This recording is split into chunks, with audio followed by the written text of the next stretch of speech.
Oh, shit. Hello, everyone, and welcome to another edition of Wednesday Night Shooting. I am Tonya Rogers here with the Cage Side Seats SmackDown Live reviewer at the moment, Andrew M. Smith. Woo, boy. Yes. Yeah. Here we are. Here we are again for another edition. The title of this show is Until After Backlash, and I will explain. Well, see, me, myself, I've always been kind of like, but wait, the writing isn't as good as y'all think on SmackDown. It's the performers making it work. I've always been in that crowd. And hey, one of my theories of why SmackDown, like the last 2 weeks, if I was reviewing the show, it would have been, I couldn't have given them more than 4 out of 10 these past 2 weeks. And this week, it was 2 out of 10. The only thing that I really liked was Breezango and the Usos. And that didn't even last long enough. So, you know. So, of course, I was thinking like that song, The Righteous Brothers. I'm kind of dating myself, but not really, because I heard it from my mom. So that song, that loving, you've lost that loving feeling. Yeah. That's especially for you, Andrew, because you were like, fuck this shit. Fuck WWE. I'm about to quit this shit. Can I review NXT now? Sean never responded to that tweet of mine. I was kind of annoyed. Because he's probably like, shit, I'm just going to ignore this and act like it never happened. But, yeah. Yeah, I tweeted like that must have been like halfway through the show, and I was like, "Hey, Sean, do you want to switch reviews next week? I'll give you the A show. I'll just totally give it to you. I'll take NXT off your hands." He did not respond. I was just like, God damn it, Sean knows better. So, someone asked, what would we do to fix SmackDown? So before we get into the regular stuff, we got predictions for 2 shows. And I have to call people to the front of the class. 2 shows? Takeover shit. Backlash. The show I'm actually interested in. What would you all do to fix SmackDown? You know what I would do? I would I would have Randy Orton just kill Jinder Mahal and the Singh brothers. I would have him literally kill them. I mean, don't literally kill them. Almost. Not, in kayfabe. In kayfabe. In kayfabe. Like in the real world. In WWE kayfabe, I would like him to, like, just squash all of this nonsense. Like, they come in, they lock up, RKO out of nowhere, 1, 2, 3, then beat up the damn Singh brothers afterwards. Then what I would do is the next Tuesday, I would have KO go over AJ Styles. Then the next Tuesday, I would have another #1 contenders match. But I would put it like the #1 contenders match is at the beginning of the show. Whoever wins, they get to face Orton at the end of the show. I would have AJ Styles win this match, win both matches, win the championship back. And the next week, I would have Randy Orton get his rematch and lose again. Yeah. So basically, like, it wouldn't be fixing it, but I think AJ Styles as the flag bearer and the champion and the focus of the show is what really made SmackDown Live special, and he's not. That's how I would fix it. What about you, Andy? Yeah, I mean, that's a really good point because SmackDown felt different, especially different because it, like, when the brand split started, like, Ambrose was the champion, which is something that, like, nobody ever thought was going to happen. And obviously only happened because of, Roman pissing hot and everything, and all that jazz. But then he won at Battleground and, like, pinned Roman there and did that. So it's like, oh shit, like, okay, this is like something new. This is not something we expected. So that was cool. It was like a new little thing, and, like, he had an all right title run. It wasn't great by any means, but then, like, Styles is immediately put in the title picture. Not immediately. We had the SummerSlam feud with Dolph, that was a tire fire of a match, let me tell you. And then, they put AJ in, and then his first opportunity, he won. And it's like, he's the champion. It's like, this is different. Like, this is not This would not happen on Raw. Like AJ Styles would not be the WWE World Champion on Monday Night Raw. Like this is just not a thing that would happen. So like, you know, they had a lot of goodwill with people and like it felt different and fresh at the top level program. Even when like Cena came back, because Cena, what was the last like WWE championship match he had before like he was in the title programs on? Was it at the Royal Rumble? Was it the Triple Threat? Royal Rumble 15, yep. Royal Rumble 15. So like almost 2 years, like he had gone without a WWE championship match. So like even Cena back in the picture was new and interesting, especially because like he played so well with Styles and Ambrose. Like they had a really good dynamic going. So it all felt like new and fresh on there. And then you had like Miz killing it. You had like the rise of Alexa Bliss. Meanwhile, Becky Lynch is champion, which is also something like people didn't think was going to happen like for a long time at least. You know, you had Slater Rhino. So it all felt like new and fresh and different. Like, okay, whatever, cool. And now like Randy Orton is champion. It feels like it's not interesting, fresh, new, or any means. And like, it doesn't help. And even like if Randy Orton was doing his best work, it would still not feel fresh. The fact that he's putting in god-awful work means that it's like the entire main event scene has totally crushed that show. Like, I'm not really someone who is like, it's either like the main event is make or break for me. That's never how I have been. That's like never been like how I've operated as a wrestling fan, and especially not in the last couple of years when I've come back. But when it's like sucks, boy, it's not fun. Like it's really not fun. And this Orton Mahal program has sucked. Literally the only entertaining moment from this entire like feud was Jinder Mahal stealing the WWE Championship in Des Moines and climbing out of the limo and like driving away. That was hilarious. That was literally the only thing that's been entertaining in the entire feud. And it's been like a month. And that's not good.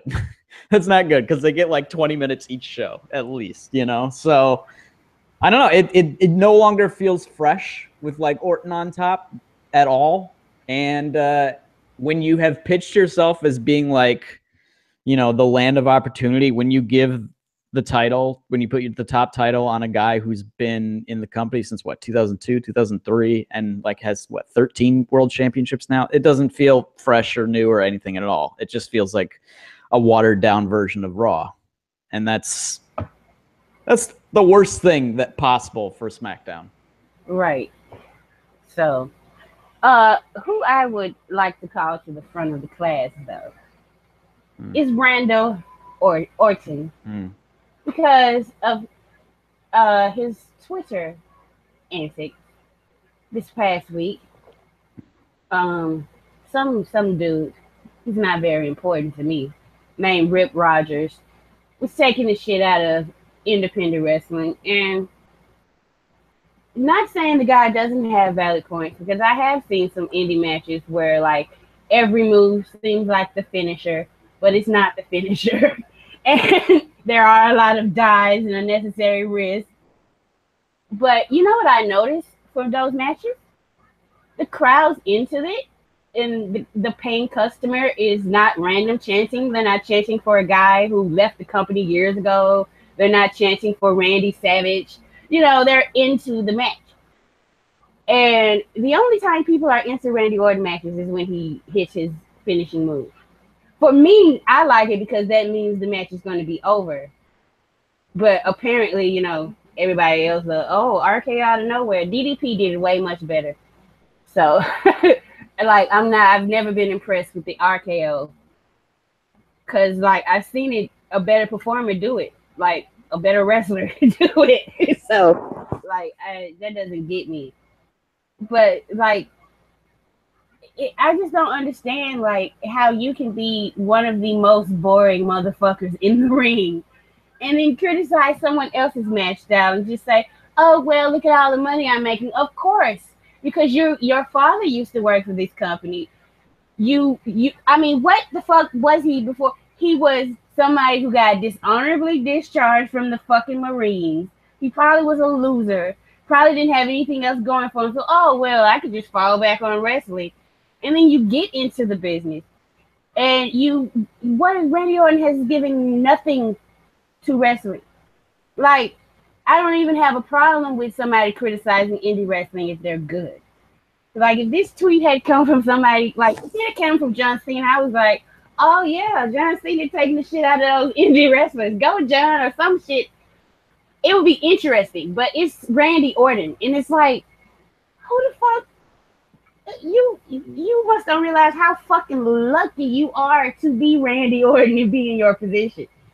And it just, like, people get so upset about other wrestlers taking people's spots.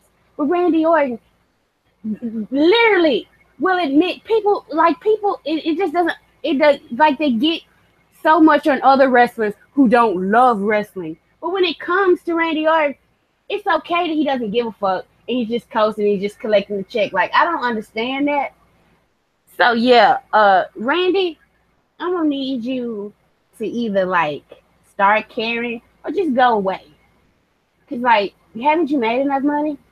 Like, if that's the point, like, you've been here forever. Like, what? Go away.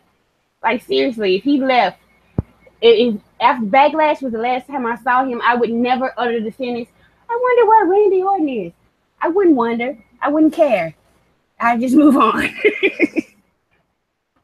He sucks. He's terrible. I've never liked him.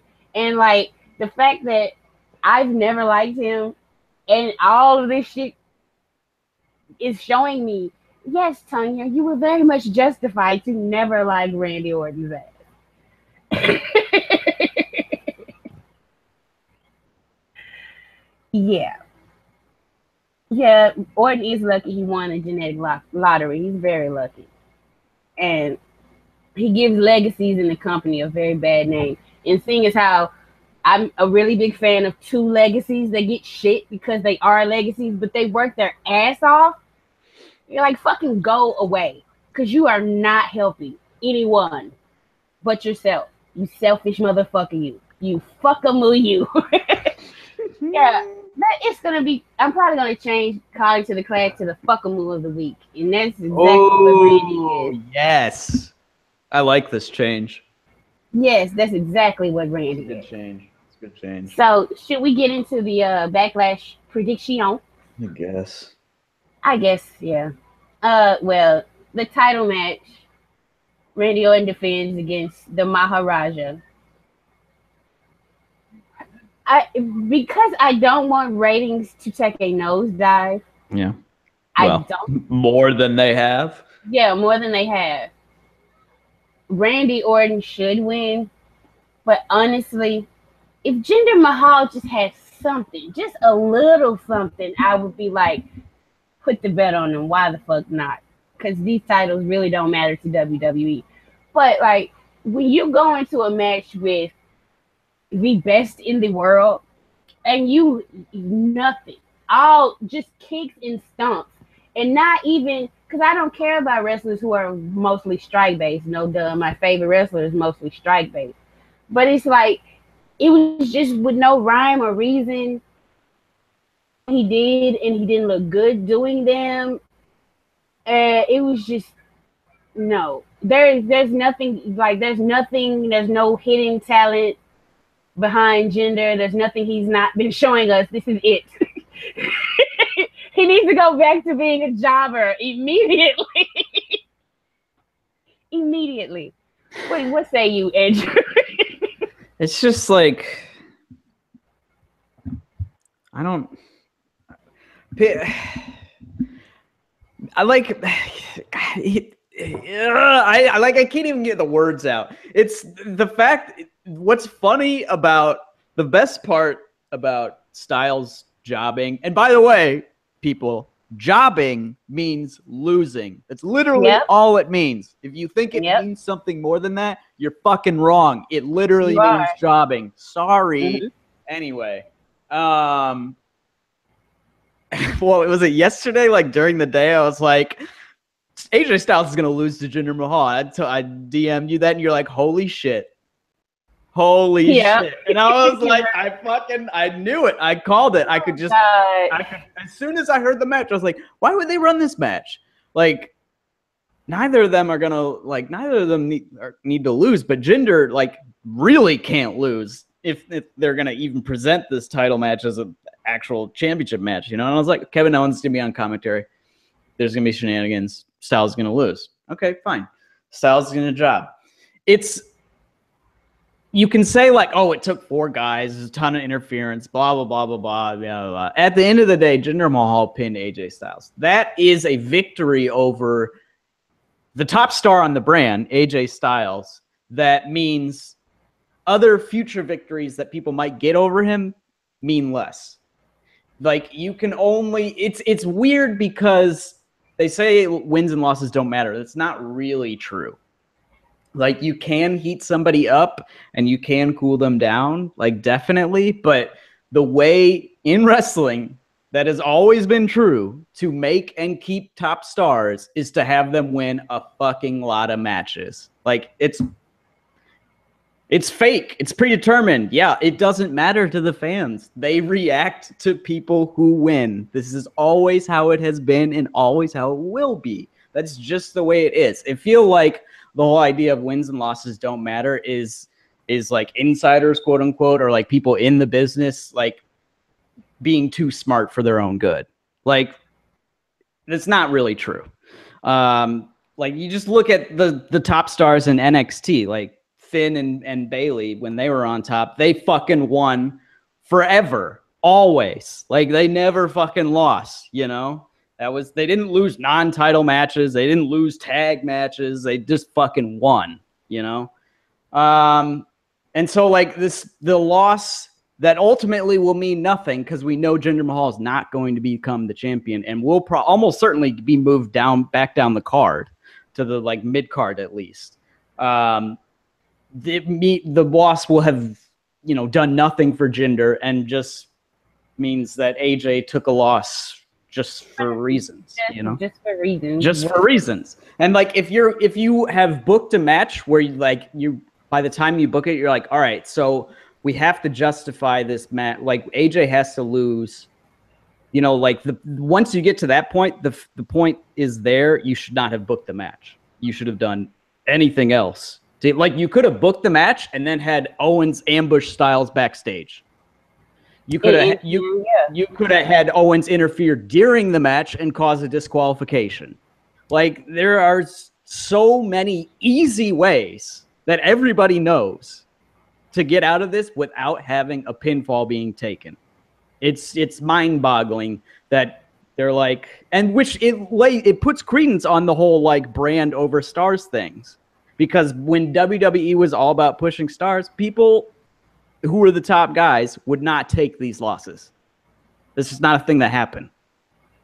And now it is, apparently. Like, we've seen it on We've seen Styles take a pin to Jinder Mahal. We saw the champion Naomi take a pin to Carmella. Again, distraction, but it's still in kayfabe is a huge difference level in, you know, talent in kayfabe there and in real life. And then 2 nights ago, rather, we saw Sasha Banks took a pin clean from a finisher from Alicia Fox, who hadn't won a TV match in over 2 years. So, and also, wait a minute. Also, you also had your babyface, who you're showing a documentary on your network about him coming back. Yeah. And what do? You book him in a match with fucking Roman Reigns, where like Roman, he can't be taking too many losses because he just beat The Undertaker. He already takes too many losses. Yes, but like, okay, they were trying to heat up Strowman, so I knew why they were gonna have him lose. But why are you even booking Roman versus Finn? You saw those two motherfuckers. That is something you hold off for a pay-per-view. Yeah. Like, are you kidding me? Well, that's Raw. They just run matches because they don't do, like, it's so easy to do backstage stuffs and vignettes and like and beatdown angles and weird, like, you could do so much in wrestling that it would be so easy to not have to run all these 15-minute matches they run that, like, nobody should be taking losses here, and they always do, and they don't ultimately mean anything other than the fact that people just get less excited. about the performer. Like, you want to tell me wins and losses don't matter? Look at the reactions that Sasha Banks gets now. Oh man, why am I talking about anyway? That Sasha Banks gets now versus like when she got at the height of like the Charlotte feud, like just night and day. Like, you can't say that wins and losses don't matter. And it's agonizing because they don't need to do this. They don't need to do these things. It's not even like they're like hard to get around these scenarios. It's not hard in the least bit. And yet they continuously put themselves in these scenarios. And it's just frustrating because it's not necessary. We don't see this shit in NXT. You don't have Asuka taking non-title losses all the time.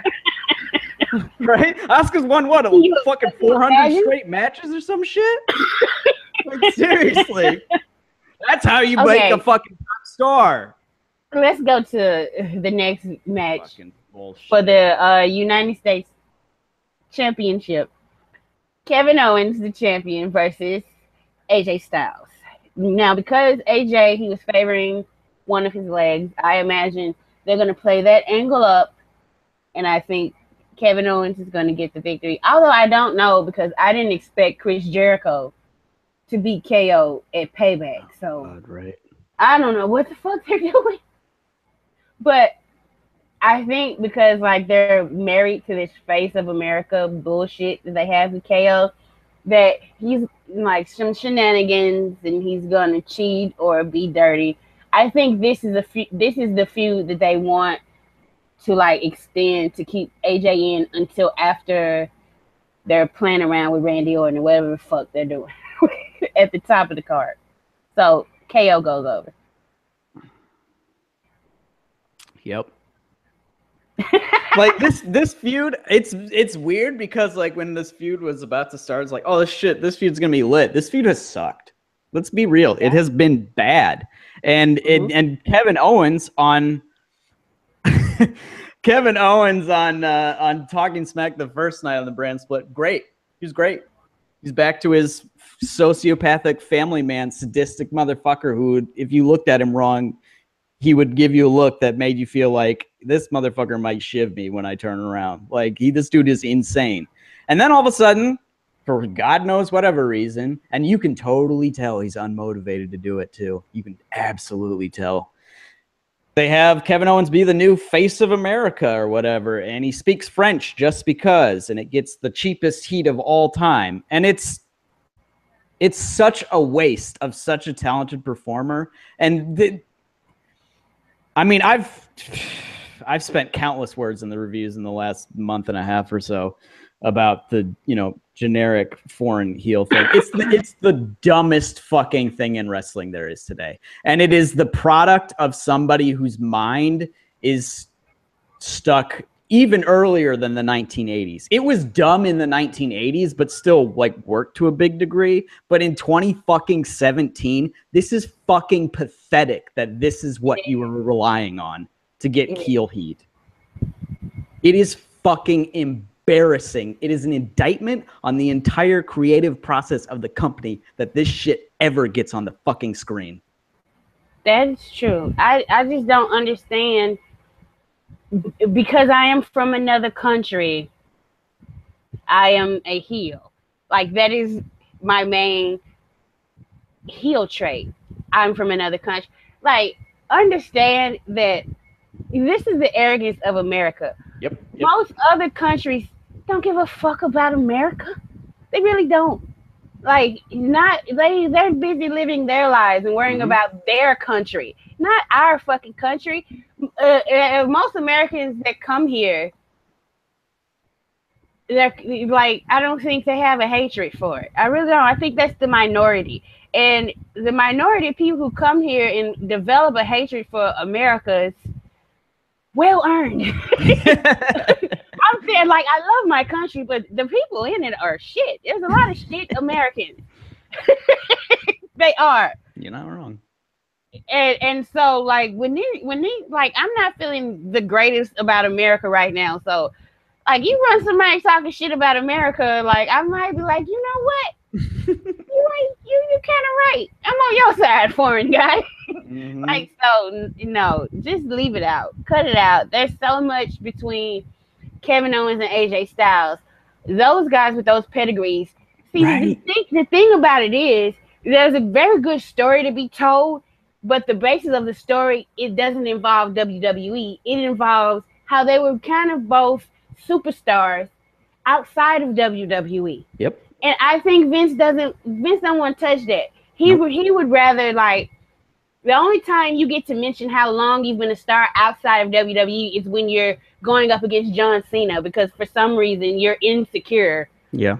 About John Cena being the star of WWE, and now you've come to prove him wrong. Like, that's why I say Cena gets the same storyline. Oh, ever since I came back 2013, he's had the same feuds over and over again. People just mad because he's John Cena. So, yeah, the foreign thing, I don't like it. They could leave that out completely. I guess, I don't know. It's because the Canadian has the United States Championship. I don't know. It's stupid. Anything else you want to... This feud should be so much better than what it was. This feud barely exists, frankly. Like, it barely exists. And I don't know if it'll end or keep going, but it should be way fucking better than what it is. And it's a big bummer. It is a big bummer. Now, see, that's one area where I think the writing kind of pulls, there's no meta story to be told, so they don't know what the fuck to tell. Like, the meta story to be told, they don't want to tell because it's a good one.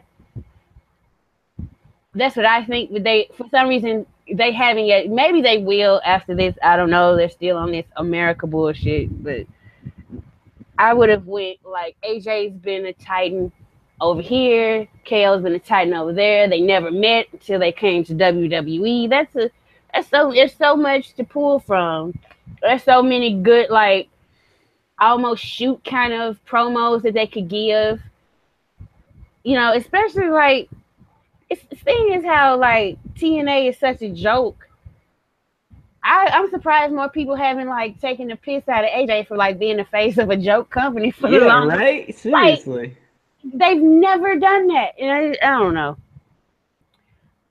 Let's move on to the next title match, which is, like, one of the few matches I care about. It's a damn shame. Might be the only match I care about. Right. Breezy Dango versus the Usos. Breezy Dango. Now let me just say with this one, like, I know a lot of people don't know what day one-ish means. Let me break it down for people who don't know what that means. When somebody is your day one, that means that's somebody who's had your back ever since you've known them. Like, pretty much, Andrew, you're my day one. Pretty much. Aw. You are. So, and ish is a PG way of saying shit. And the Usos were born together. So, I mean, it doesn't get more day one than that.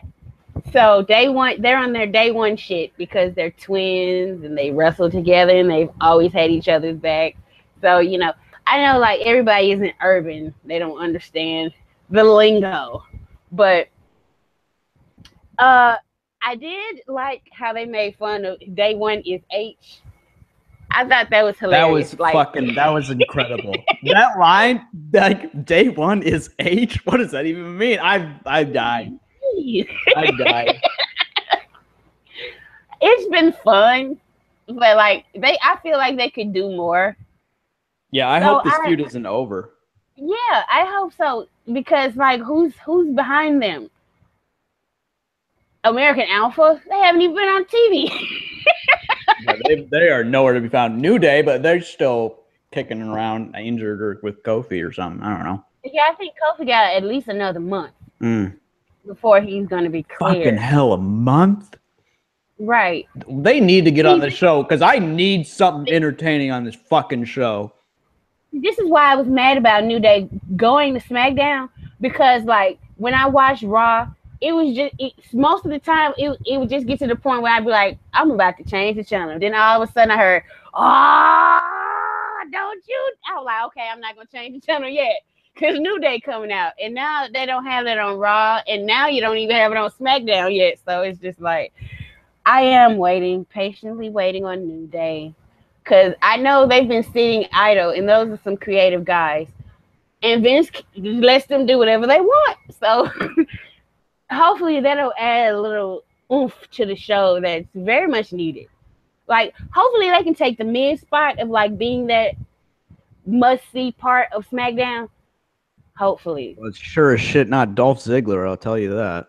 No. And let's get to that match. Dolph Ziggler versus Shinsuke Nakamura, which, like, they've put a whole lot of, like, I don't know what metrics they have about Nakamura, but it just seems it must like be good.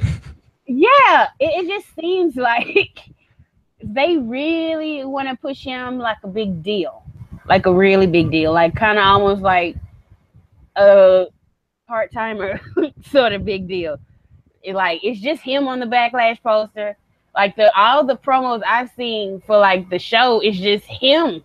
Yeah. So obviously he's winning. But Jesus fucking Christ. Wouldn't that be something? No, it would not be something. I might cancel I would have to gimmick the review. I would literally immediately email Gmo and be like, "Can I gimmick this review? Like, can I really gimmick this review? I want to gimmick it so bad." No, Shinsuke cannot lose in his debut. Certainly not to Dolph fucking Ziggler. Fucking Ziggler. Who the only time he wasn't there this past year is when he was standing across from the Miz. Mm-hmm. So no.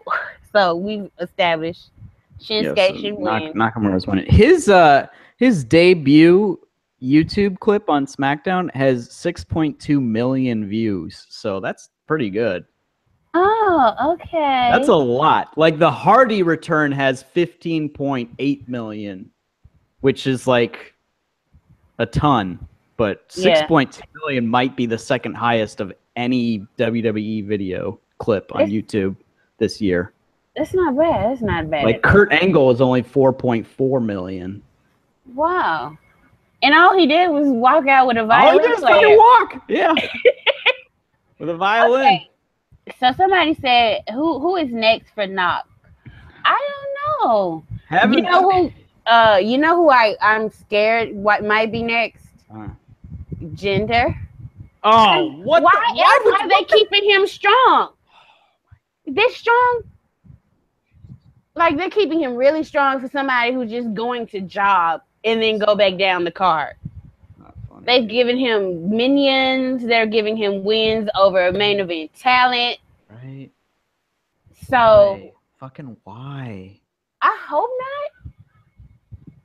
But like, who would be next? Like, whether they're just gonna keep him off T. He beats Dolph, and like every match can't be a rematch. You know, every feud can't just keep going. So I don't think Dolph's gonna keep messing with Knock after he beats him. Although he could, but I don't know who would be next. You know maybe. What? I was thinking maybe Baron Corbin. Maybe. I think. But they want to push Baron, so I don't know. Yeah, I think Tuesday night, Orton's gonna be coming out talking shit. They're gonna hit Sun. What the fuck is his theme song name? Rising Sun. Yeah. Rising Sun. And fuck it, put the belt on. You were talking put the belt on AJ. Put the belt on Shinsuke. I don't give a shit. I don't care anybody. Either one. Anybody. Just fucking. Because you know what? You know what? That would feel fucking fresh again. She would be like, oh shit. Mm-hmm. Like, oh shit. You know? Like, I couldn't give it a 25. That's the lowest grade I've ever given SmackDown. That's like lower. The 25 on the 80 scale is lower than the grade that I didn't give it the first episode of the brand split when I literally just wrote, like, what do you think the grade is? Like, 25 is lower than that. That's like a 30-30, like that the explicit description of the grade. Like, 25 is no. And it's literally only because of Breezango. I was almost went bare minimum 20. This close. Anyway, yeah, fucking put the belt on Shinsuke. Let's do it. Who gives a shit?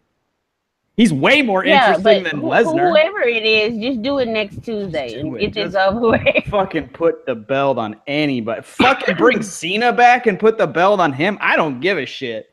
I swear. Right? Like, have fucking bring Nikki Bella back and run an intergender match and have her win the fucking the world title on Nikki Bella. Fuck it. I don't give a shit. Let's do it. I would absolutely like Nikki Bella, but she comes back as a heel, and John Cena's her heater.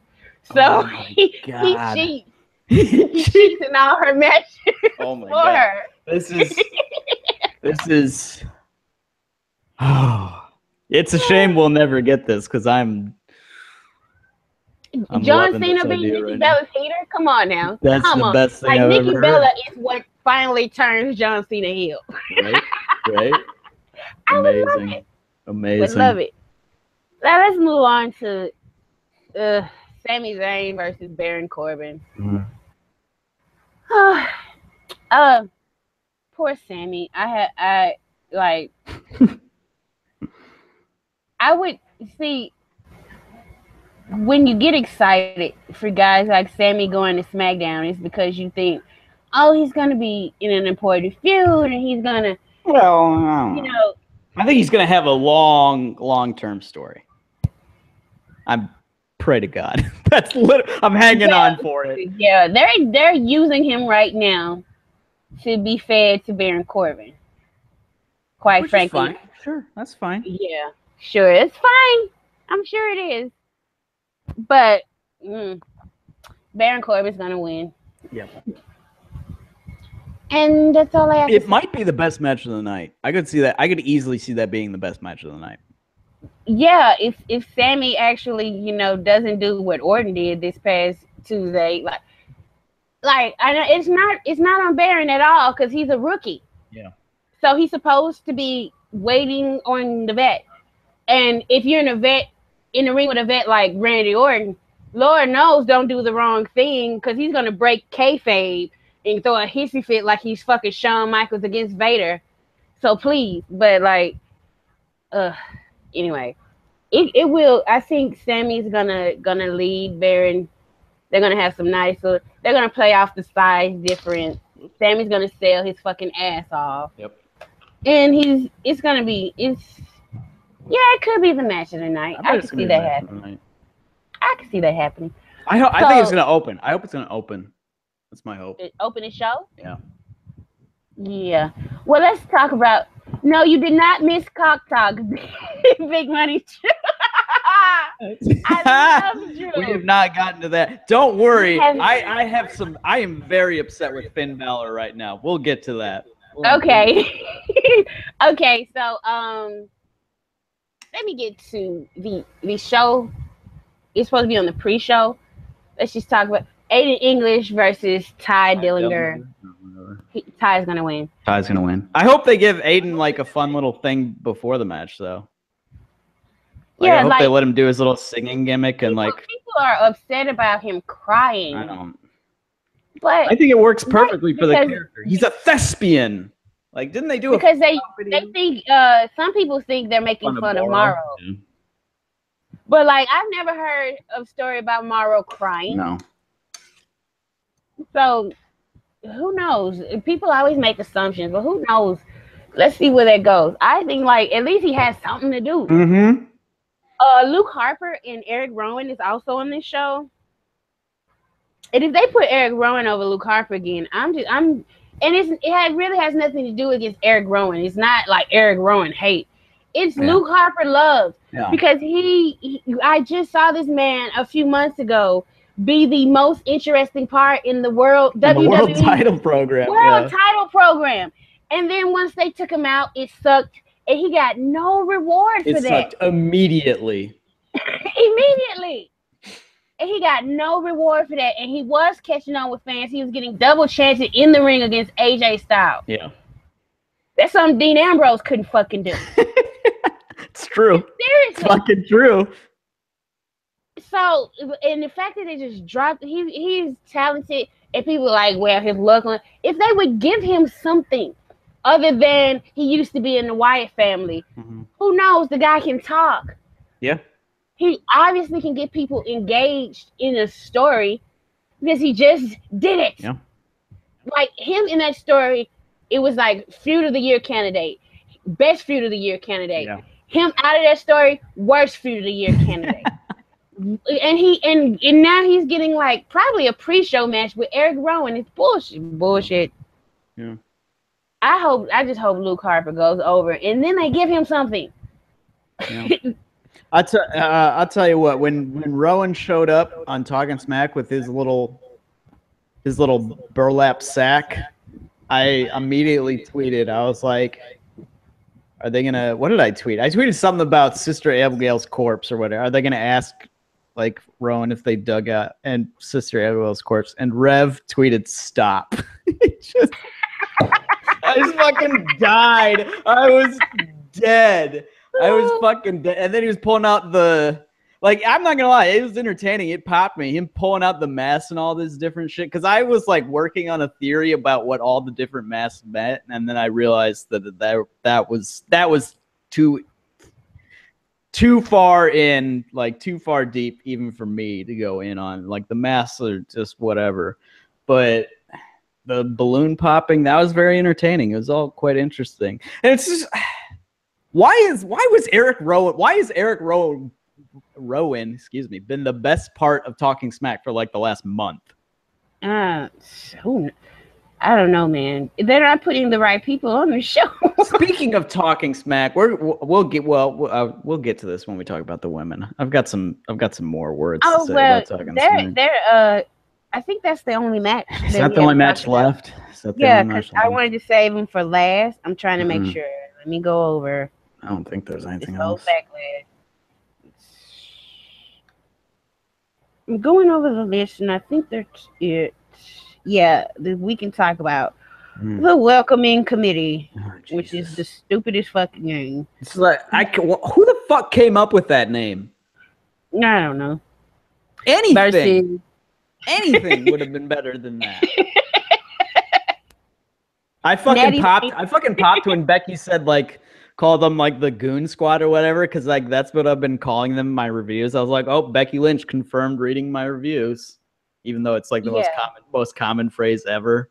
But anyway. So is it just a given that like all of this is like some convoluted way for Charlotte to have a stable that she doesn't need? Doesn't need it all.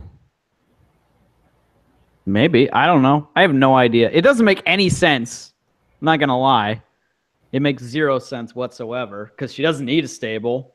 No. We've all seen it. These goons have been out to get her from the very start. Like there's you can't just retroactively justify and be like, oh, it happened off screen and they like blah, blah, had a conversation or whatever. It's like, you have to have at least a couple of subtle hints that something is going on here. And there hasn't been any. There hasn't been. So I just hope the faces win and then we just drop and then we can go from there, right? Yeah. Like seriously. Yeah, because if they're not going to bring in like a master manipulator, just is an outside party that are none of these 6 people, then let's just drop this. And people are saying Maria, she's a very good talker. She's a talker. She's not a wrestler. She is not a wrestler. And we still would need somebody in that group to like be a threat. Yeah. And like, God bless Natty. She's doing her best, but she is somebody who's just been damaged by so much of the way she was booked in the past. Yeah. So yeah, what were you going to say about the women on Talking Smack? It's 2 appearances now and 2 total duds for Charlotte on Talking Smack. Was she on there last? I mean, last night? The whole group was on. Oh, and the 3 of them were on, and she was the weakest of all 3 by far. And like, I don't know if they're like it's because she's trying to be a face and she's not good at it, or she's just not good in the setting. But like, they need to fix her on Talking Smack real bad, because that should be, with all that what people have told me about how good of a talker and character she is, that should be her moment to shine. And I tell you what, when you compare her to Alexa Bliss, it's not a fucking contest.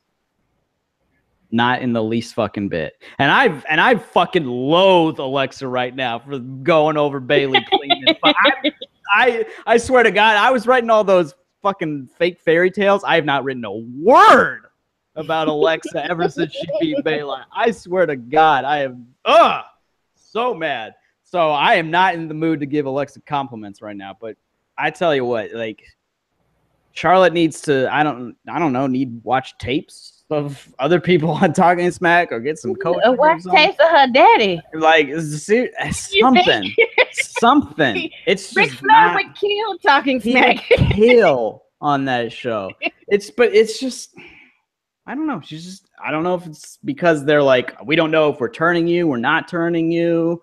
Like, we don't know what's going on. So she like doesn't know what she's trying to play, or anyway, it's just she doesn't ever feel comfortable on it. Like, Bayley was better on Raw Talk than Charlotte has been on Talking Smack. That's all you really need to know right there. Right. Anyway. So you want to have anything else to say about Backlash before we move to I don't. That women's match is such a disappointment, because that feud started out so interesting, and then they immediately were like, all right, Becky made her decision. And it's like, that was the interesting part of the feud. Like, that was like, is Becky Lynch corrupted? Like, is she fallen from grace? Like, is she an evil mastermind? Is she still good? Like, what's going on with Becky? Like, that was the whole fucking feud. And then they literally did it in 1 week. And it makes me feel like it turned out to be Becky's story and feud, but they never intended it to be that way. It just happened to be that way because that's the way the crowd was connecting with the performers and the story. And they were like, and it felt very much, it reminded me today very much of how Luke Harper became the best part of the world title story. It was never supposed to be a story. He was never supposed to be the thing, but he became the thing very clearly. And this was very clearly Becky's story. And now she's just totally like a sidekick geek here who's going to be like turned on by Charlotte. And then Charlotte's going to win the title clean from Naomi in like 2 weeks. And then fucking Becky's going to chase and never win. Like, it's timeline. It's going to be fucking depressing as hell. Well, I mean, like, there's history, you know? Which is so annoying because I really like Charlotte as a wrestler. Like, I really like her as a wrestler. But I don't understand why they think she's like fucking John Cena and Rey Mysterio and Hulk Hogan combined. You know, like, that's nobody is that. Nope. Anyway, I don't know. I'm bummed about everything on SmackDown right now, other than Breezango and the Usos. Like, literally, that's the only thing I'm into. Yep. It's a shame, but we will see. As I have been told, all of this will change after Backlash. I sure fucking So hope. we just wait to Tuesday and see if that happens. And let's move on to TakeOver NXT, which is Saturday before Backlash. And let's start with the UK Championship. Tyler Bates takes on Pete Dunne in a rematch from the from when the belt was first established. Those were the last two guys. Tyler Bates was injured, but he still won. Now they showed a video package, and let me just say this about Pete Dunne. I don't know why, but I just do not want. I would prefer if he waited a good 5 years before he came to WWE. Like, officially, I don't know if he's signed or like he's working with, but like before he's on like the main roster, like 5 years. Just because he's so good, and he's such a raw talent, and he's already had such a strong character. I actually want him to have like a long, satisfying career before WWE comes and like just kills his spirit and kills everything about him and ruins him for the rest of his career. Like, I am so scared for Pete Dunne in the WWE. You have no, because of what they do to heels. Like, you have no idea. I was like, no, please. He's too good to be in this company. I'm sorry. I want him to win, by the way. He's gorgeous. Like, he's so cute, but he's so evil, and I just love him. Pete Dunne is cute? I think Tyler Bate is a fucking cutie. His eyes are just... But Pete Dunne's eyes? Yes, and the snarl and the whole attitude, and it's just like, I don't care that he has a little dumpy body. It works for him. He's a bruiserweight. Like, I just want to take him and, like, go on like a Bunny and Clyde type spree with him. It's just, he's so, I don't know. Like, heels like him who just mean and nasty and just like, ugh. I just love it, and I just feel like WWE is gonna have him doing comedy spots and getting geeked out. Now, I don't want to see Pete Dunne get geeked out. Like, no. And then, like, people like, oh, let's make a new evolution so Triple H can glum on this guy's talent. No, why the fuck do people want Triple H to keep stealing these young guys' spotlight? No. My worst nightmare would be an evolution with Pete Dunne in it. What the fuck? He's gonna be connected to Triple H for the rest of his career. You really like it's bad enough? Most of the NXT guys by proxy are connected to Triple H. So whenever he feels like it, oh, let me see, who did I push really hard at NXT? Oh, this dude. Let's connect him to me real quick so I can get a Mania match. Man, fuck that shit. Oh, especially not with Pete Dunne. Don't have him anywhere near Triple H. Triple H wish he could be Pete Dunne. His dreams at night is that, oh dear Lord, if I could go back and do it all again, I would be Pete Dunne. Like, no. Keep him away from Triple H on screen. Like that is my worst fear. But I guess who do you want to win though? I think Pete Dunne's gonna win. I hope so. I really do. Like, I'm almost certain of it. And like, I don't even want him in the cruiserweight division. I just don't know. They would fuck him up. Like, wherever he wrestles at, let him stay over there. Fucking cruiserweight division. I swear to God. I swear to God. You just triggered me. If Sasha Banks shows up on 205 Live, I was about to say I would delete my network account. I might delete my network account. This is a shoot. I might literally email Gino and be like, this is my last SmackDown review. Hey. And like, that has nothing to do with SmackDown. You just can't do it. Right? That's nothing to do with SmackDown. It's just my feeling towards the feeling towards the company. Nothing to do with SmackDown. It's a Tuesday night thing. That's why it connects. Anyway. I hope they don't do that. Anyway. I mean, because that's the Cruiserweight show. Yeah. Like, she lost to Alicia and Noam Dar's there, so she needs a man to back her up, clearly, right? I hope she fucking quits and goes to Stardom. So see, you are where I was with Roman. Yes. Like, after Survivor Series, yes. I was like, I'm still like, I cannot wait till he leaves this company because I know it's coming. Yeah. And like, everybody else is gonna rejoice for different reasons. And I'm gonna be like, yes, I can finally see him away from Vince McMahon. Right. God damn, because like, Roman's ambitious, Sasha's ambitious. WWE isn't gonna stop their fucking shine. Like, no, they're both smart, they're both ambitious. If they left that company, they would be elsewhere.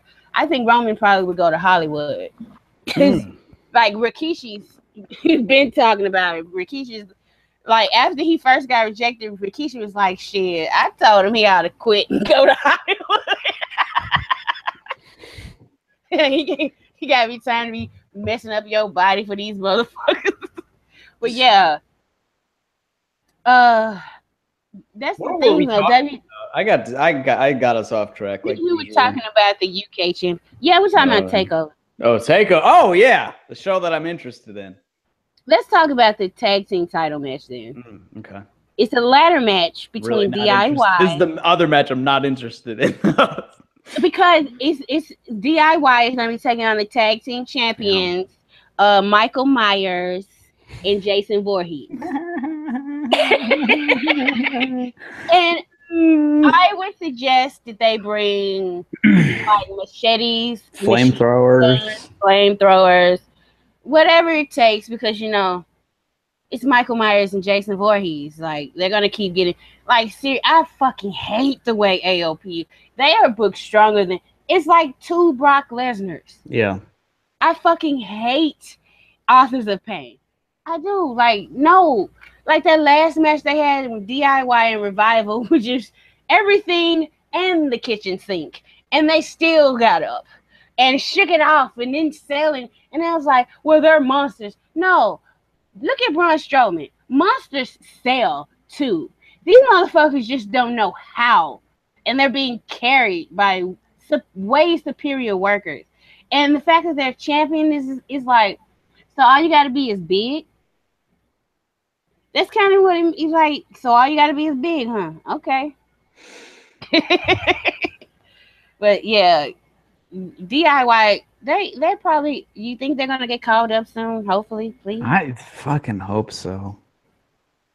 They need to, like, what are they doing in NXT? There's no point to them down. They're just wasting time down there. Yeah. They are. Like, you don't, like, I worry that they're going to be like, oh, we're going to, well, I think Ciampa, like, needs shoulder surgery.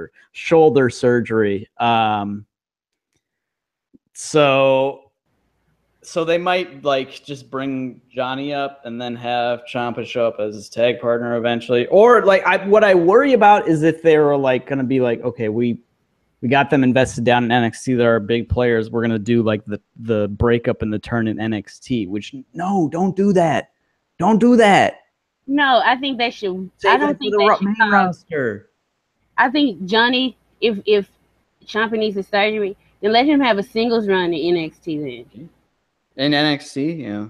And then, but like, the NXT men's single scene is, like, stacked right now. I'd put him on SmackDown. Fucking put the title on him on Tuesday. Shit, I don't care. Yeah, he's so tiny. He's teeny tiny. I don't give a shit. I know, but Vince does, so I don't want him to be like, fuck Vince. Shit. Yeah. It came out. I'm very frustrated with WWE right now, in case you can't tell, everybody. Very frustrated. So AOP goes over, and then we just, I guess, Heavy Machinery. Heavy Machinery will be next up. They'll win the titles in Brooklyn. They'll win the titles in Brooklyn, and they probably call AOP up like after SummerSlam. They're nowhere near ready, though. No, they're not. But I mean, they didn't stop Dana Brooke or Braun Strowman from being called up. So, and neither one of those guys is ready. Dana Brooke still isn't ready to be on the main roster. Dana's very much not ready. Have you seen the theory that Dana Brooke is like 3 different people or whatever?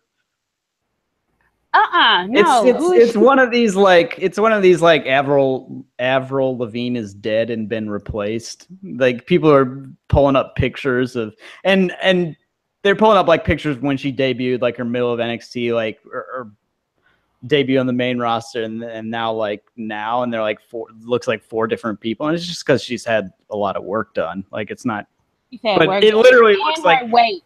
Yeah, but it literally looks like different people. Like, I don't know. Really? Okay. Well, yeah, that's the Illuminati clone stuff, right? Mm-hmm. But like, which gets me is like, have you not heard of plastic surgery? Yeah. Right. Like, all these celebrities, they'll take a picture of a celebrity when they're young and fresh, and then 20 years later, like, they look different. I'm like, that's because motherfucker had their eyes done. Yeah. You can kind of see they got that nose job. Right. Like, no, nobody's been cloned. Get out of here. Let's talk about the NXT women. You know who I think was like this is completely off topic, but you said the word celebrity and like work done, and for some reason this popped in my head. You know who I think is like my biggest celebrity crush of all time? Who is it? It's like 1994 Jennifer Aniston. Like first season of Friends. With the hair? When the hair and she's like curvy still. Yeah. Yeah.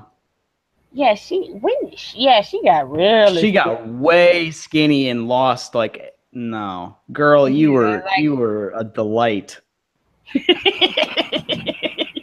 Anyway. All right. You know what? I'll kind of related to yours. My big celebrity crush of all time is Brad Pitt.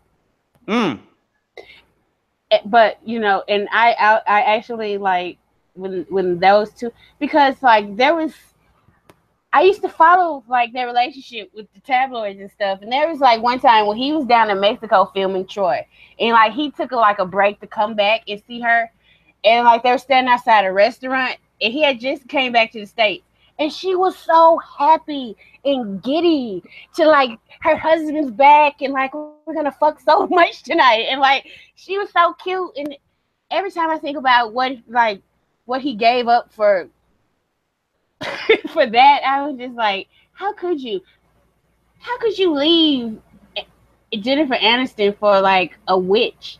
And I think Angelina Jolie is hot, but she's clearly a witch. Okay, let's get back to the wrestling. The NXT Women's Title match. Woo! Asuka versus Nikki Cross. I forgot this lady's name. What is Ruby Riott? Ruby Riott. Yes, I'm sorry. Heidi Lovelace. Yeah. I think I was about to say her Indian name. Yeah, right. Yeah. But I think this is gonna be the match of the night. I think this is gonna be the match of the weekend. Yeah, you're right. I'm ready to throw 5 stars on this right now. Like I'm fucking so hyped for this match. I mean, it's already starting at like 3.5, and like it hasn't even seriously happened yet. But yeah, I think it's gonna be a crazy match. I think Asuka's gonna cheat. Well, it's not triple threats, no DQ, but I think she's gonna take some kind of shortcut because she's about to lose, keeping it in with her character. Yeah. But yeah, I think it's gonna be a great. You watched NXT tonight, right? I did. Okay, so you saw Asuka's interview like in the backseat of the car. Like, is this interview over? Next blah blah blah. She said, "Next question." Next question. Next question. Is this interview over? Okay. I loved the thing I loved about it. She got out and like was all hyped to see the fans and like took the selfie and was like, "Hey, blah blah," blah, and walked off. And then she was like, "Ugh, gross." I was just like, "Yes, it's fucking amazing." I'm digging Asuka right now. Fucking Asuka doesn't speak words, and fucking she's way better character than any female on the main roster. Yeah, but that's because of where she is. I know. She's in NXT. She's allowed to be that. She's in NXT. I would like to point out that I always wanted Bayley to stay in NXT forever, but everybody told me she had to get called up. Nope. That was a mistake. I was right. Now let's quickly just get over the main event. Bobby Roode. Oh fuck! That match is happening. Versus Hideo Itami. Now, we were talking about this a little bit before the show, but like Hideo does nothing for me. I was more and people who know me, they know I did not give a fuck about Finn Balor. I still really don't. But like, I'm more into Finn than I am Hideo. Yeah. And it's just like after you've had Finn, then you had Nakamura, and it's like Tommy doesn't really give me anything. So yeah, I think Bobby Roode's gonna win anyway. Which like I don't know. I think because like Triple H is petty and they're in Chicago, he's gonna hit the go to sleep, and Bobby Roode's gonna kick out of it. No, they're never gonna do that. Just because that's CM Punk finisher too. It'd be a fucking riot if that happened. Well, like I never underestimate Triple H pettiness, and they're in Chicago, and I'm telling you, Punk is living rent free in Triple H's head every day. So just look out of that. Yeah, I think Bobby Roode's gonna win because I think they've got other people that they want to put the title on. Yeah, I think they're gonna like Drew McIntyre. Yeah. Oh my God. Honey Drew, are you still there? Cock talk is starting. Drew McIntyre is just a dreamboat, and he's just a man, just wow, woo! And he had his eye was all fucked up, and he didn't care. He's like, I'm still gonna kick his ass, and that's something I love to see. Like him versus Roman, I'm just gonna die. I'm gonna be in heaven the whole time, just like, yes, kill each other. I love it. Like I cannot wait to like they,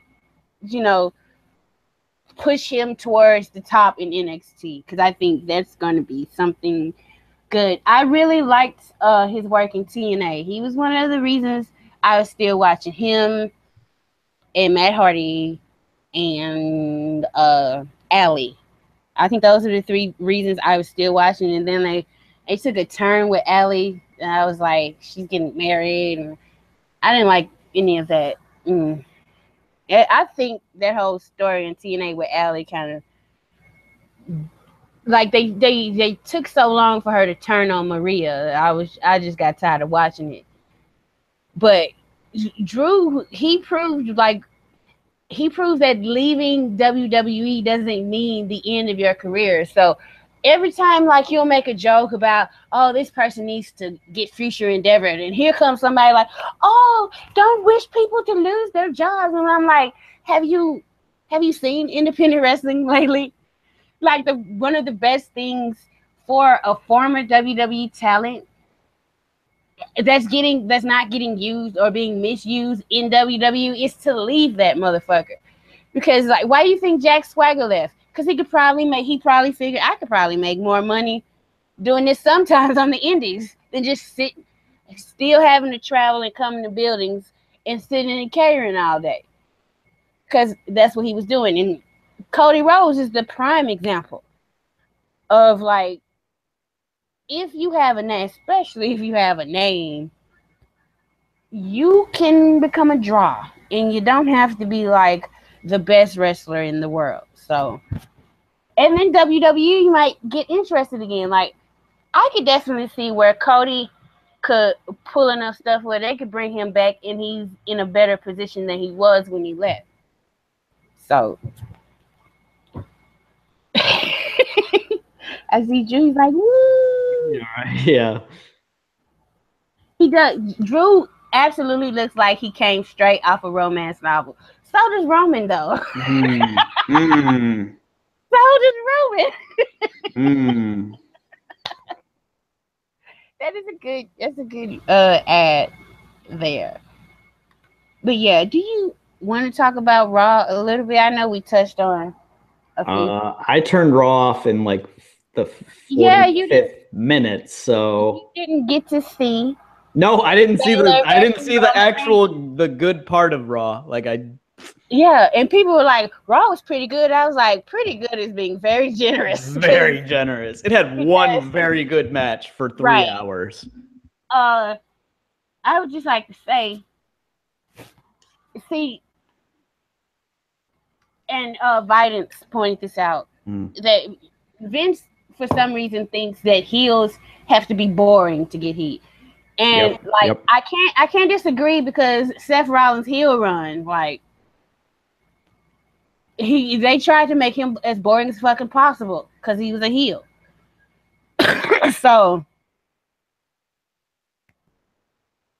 the reason why it works when Roman works heel against faces is because he doesn't want Roman to get heat. So Roman can actually work a heat segment without headlocks and things of that nature. And I just wish Vince could just see how much money this dude could make doing those type of matches, like, all the time. because it was just great how he's not a technical wrestler. He doesn't do the submissions, but he had a target. He targeted the back. And it was like the strategy and the way he came up about doing it was so interesting. I loved it. It had enough of a different feel from their first match, but then they still didn't go all out. So it kind of just whet your appetite for, oh, these two, they could probably have a couple of them. It reminded me a lot of AJ Styles versus Roman Reigns. So, like, people are like, oh, yeah, it's going to be okay without Braun. But I'm like, Roman can't wrestle Finn every week. And, like, you must have forgot, did you see Seth Rollins versus Bray Wyatt? And I'm just going to say, Seth was fine in the match. Seth was, I talk a lot of shit about Seth. He was fine. Bray Wyatt is just, there are ways to work around Vince's philosophy of the headlocks and make it interesting, but Bray doesn't. And nobody cared. The match was boring. Bray Wyatt is deader than a doorknob. Like, I don't know what they're gonna do with him. Like, so do you think? Because Brock's supposed to be coming back, I think next month. So do you think? Who do you think is gonna win that Fatal 5-Way at Extreme? I mean, all the speculation is Finn right now. Like that's what people are thinking. Oh Lord, see. But I don't really want to. Here's the thing: I'm of two minds of a potential Finn Balor versus Brock Lesnar match. A, I don't want to see it because he's gonna get geeked out by Brock Lesnar. B, I do want to see it because he might get geeked out really bad and he might get dumped. So. Oh, yeah. Oh, I know. Somebody's a little jelly. Somebody's a little jealous. Oh. Because Finn is dating, allegedly, Kathy Kelly. I saw that photo and my heart sank, I tell you. I was sad. Oh. What? We have someone who's going to be at Extreme Rules. Well, that's great. Oh, yeah. Extreme Rules is in Baltimore. It's like, people were asking me, like, yesterday, my coworker who watches wrestling, he's like, are you going to Extreme Rules? And this is after I walked into his office on Tuesday, and I was like, did you watch Raw last night? And he's like, no. And I was like, all right, let me tell you what happened. And I was like, Sasha dropped clean to Alicia Fox. And he's just like, say what? Say what now? And so like we were talking, and then he's like, oh yeah, but Extreme Rules in Baltimore or whatever, you gonna go? And I was like, well, I was thinking about going until last night. I was like, nope, fuck this shit. Anyway, friends can hold hands too. Thank you, Big Money Drew. You made me feel better.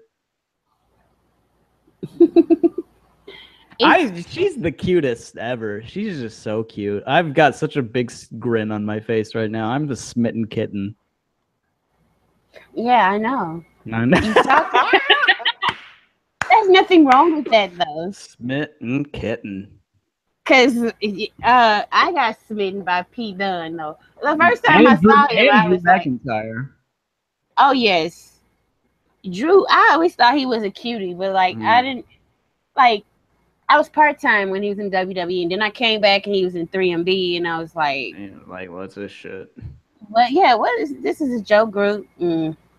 But then I saw him outside of WWE, and I was like, hold up now. Wait a minute.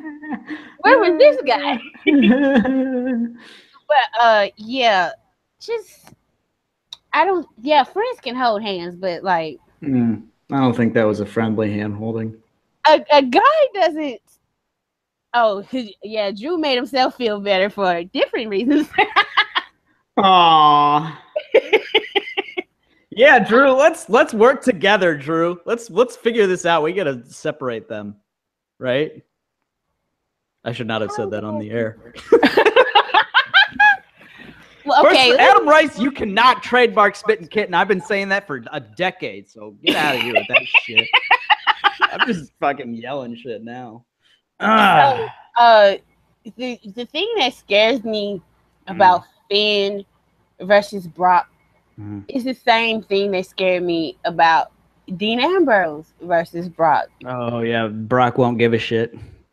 And Brock, and also this is the second time like Brock was looking forward to working with Bray. And people are like, well, he had that UFC fight to get ready. No, Brock Lesnar was around last year a lot, and when he was dealing with the Wyatt family, he cared.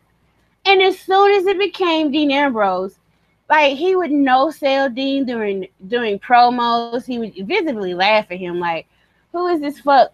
And like, yeah, that fits into his character, but like that was legitimately what he thought. He's like, "Are they serious? WrestleMania opponent? Really? Easy ass payday. Thanks, Vince." So, what I would suggest Finn do is just hit him as hard as you fucking can. Like, if some people are like, well, Brock might kill him. He might, but he also might respect him. Like, I've heard enough evidence to say Brock, like, and Dean was coming in hitting him with working punches. That wasn't, I bet he didn't stiff him not one time during that match. And Dean's work punches are the worst fucking punches in the world. Right. So I think if Finn, like when the match happens, because it's gonna have to be decided like right then. When the bell starts and Brock comes at him, first chance you get, knock the shit out of him. Hit him as hard as you fucking can. Make his teeth chatter. And then he might be like, oh, okay. Oh, I might give him something, you know. Otherwise, like, it's gonna kill his momentum. And then how else is he gonna bounce back from that? Because like Finn is my last hope of somebody like getting more way popular. And Vince is like, I'll push him instead of Roman. Like Finn is my last hope right now. So I am so scared for that match. I actually want Brock. I would rather Bray win than face Brock. I really would. Is Brock good? Brock gives a shit for Roman. He does. So that's one of the 5 he would give a shit for. He would give a shit for Bray. And the other 3, Samoa Joe. Let me take that back because Samoa Joe is in the match. Like he ain't gonna give a shit for Seth. We've already seen that. Samoa Joe, I have no doubt in my mind. Samoa Joe would knock the shit out of Brock. Brock would be like, shit. he would make his teeth chatter. So I wouldn't even be worried. But Samoa Joe is just there to fill a spot. He's not gonna win the match. I just hope it's Bray. I swear to God, I do not want Finn to have this match. I don't. I'm so scared. Like, I don't want him to be a placeholder. I think he deserves more than that. It sucks. I think Brock's gonna like kill any little bit of momentum he has since coming back, and he's just gonna be there, and he's gonna be somebody in the way towards Brock facing Braun, and then like everybody knows the ultimate goal here is WrestleMania 34 in Roman. So like, does it really matter? Like, why would you don't put Finn in there to be just one of the people that gets fed on Brock's way to losing to Roman? I don't like that at all. Nope. Yeah, they do need to do more with Samoa Joe. But this is my theory of why they didn't. Is because Vince, like, you can't have too many strong heels on a show. And so they were giving Braun this super duper big push. So they couldn't have, like, no other heels could look comparable to him. So Samoa Joe kind of has the same kind. He's the destroyer, right? So it's kind of like the same type of heel. So they had to cool off on Joe doing what he does because Braun was flipping ambulances and shit. And will they do that now that Braun's gone? Hopefully. because Bray Wyatt ain't it. Like, didn't he have 2 promos Monday? And I don't know. A fucking word he said. I don't know what he said. And I wasn't paying attention. Yeah, you can't. I turned the show off. I turned the show off. Yeah, I remember. I was reading a book about the Holocaust, and that was more entertaining than Raw. That may have been too far. Oh. So what is it going to take for us to get this loving feeling back about SmackDown Live, you think? If they made Becky the evil mastermind, I'd be back in a minute. Holy shit. If they made Becky like an evil pun master, genius, crazy sociopath, like I would be like cheery murderer. Like if she just like murdered people and then was like, oh, cheers. Like I fucking love it to death. I'd be back in a second. I would forget anything else on the show. That's all I care about. Make Becky, especially because I've been like pitching it so hard, it would like I would feel so vindicated. Like I wouldn't even like care what happened in storyline. Just me personally would feel good. I'd be like, look at that. I called that shit. Even though it was me just trolling the whole time.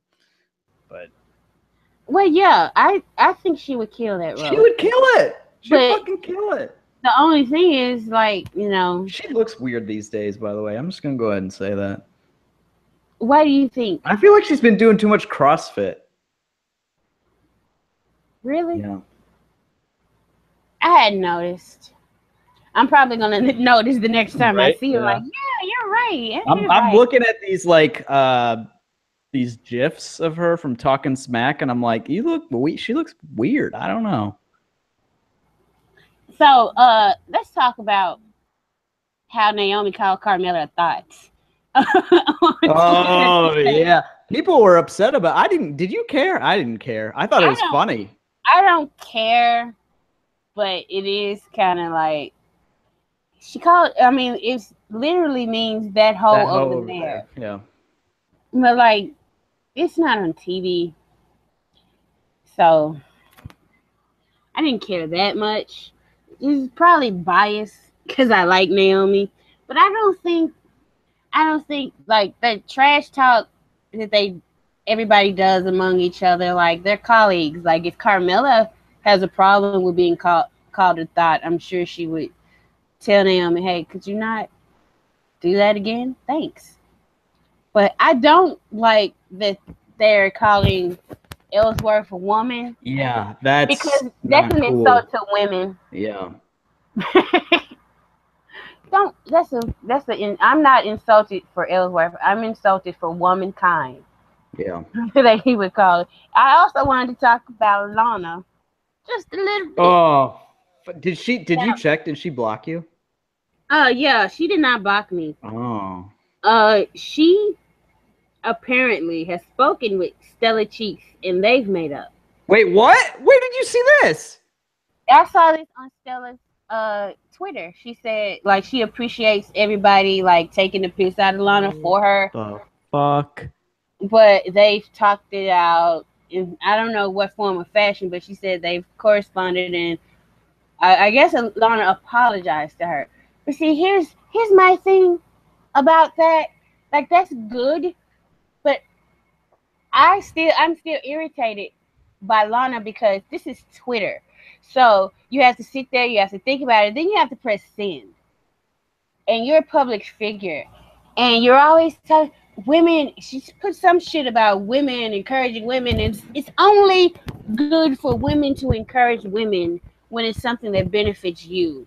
Like, I don't know if this is complete work or shoot, but on the season finale of Total Divas, like as soon as Eva Marie was suspended, this bitch was like, I want to take her spot. I should wrestle at all the big shows. Who's bigger and better than me? And I'm like, you cannot be this delusional about your spot, lady. You just can't be.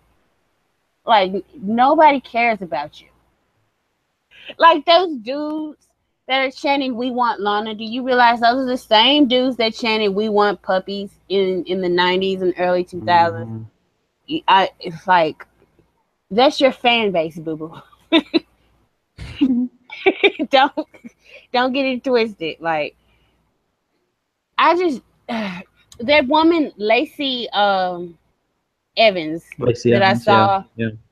She I think she would do better with Lana's gimmick than Lana would. Mm-hmm. Like, Lana doesn't ooze. She's a pretty woman, but there's nothing sexy about Lana to me. She's so stiff and like, I don't know what to just. She's like a pretty, like, jewelry box, that's got all the little ribbons and stuff. Like, it's pretty to look at, but like, you can't do anything with it. I just don't get the appeal of like seeing her wrestle or any of that. So I'm actually looking forward to like talking more shit about her and getting blocked by her though. I really am. That's like my goal. I would be so happy. Oh my God, Lana blocked me! Yay! Yeah, that was the moment I had when I discovered it. Like, what was it, like a week ago or something? I was just, I don't know why I even found it. I feel like somebody had like retweeted her or something, or like quoted one of her tweets, and it was like, this tweet is not available. I was like, oh, why can't I see it? Like, I clicked on her profile, and it was like, you cannot view her tweets, and I was like, I was like, that's my first wrestler that I know of that has blocked me, and God knows I check all the time to see if people have blocked me. So I'm paranoid. What can I say? I write some mean things sometimes. I go in. You do. I'm surprised Dolph Ziggler has not blocked me, in all honesty. But no, you and it's because you're a bad reviewer. Because you dare, how dare you put your opinions in your review? That's one thing. You got to stop putting your opinions in your review, Andrew. I know, right? You need to start writing unbiased reviews. I'm like, hey, Earth to the fucking marks. An unbiased review is called Rev's live blog. Right? That's what you want. It's really good. Rev is like the best live blogger on the planet. You should go read it. You should read it regardless of whether you read my review or not. It's really good because God knows I fucking read Rev's live blog when I'm writing my review because I'm like, I don't know what the fuck happened in this match. What did Rev say? Right. Like, go read that if you hate my fucking stupid ass, which is fine. You don't have to read my shit. You want a recap with no reactions. Yeah. You do not want a recap and reactions. Mm-hmm. if you constantly nitpick at someone's reaction, you can disagree. But like a bad review is where you omit something that happened on the show that's important. Yeah. A good review, just like anything else, is really subjective. I mean, yeah. So it's just like this one guy, and I'm not gonna call his name out, but he constantly gets at you every week, and I'm like, dude, why the fuck do you keep?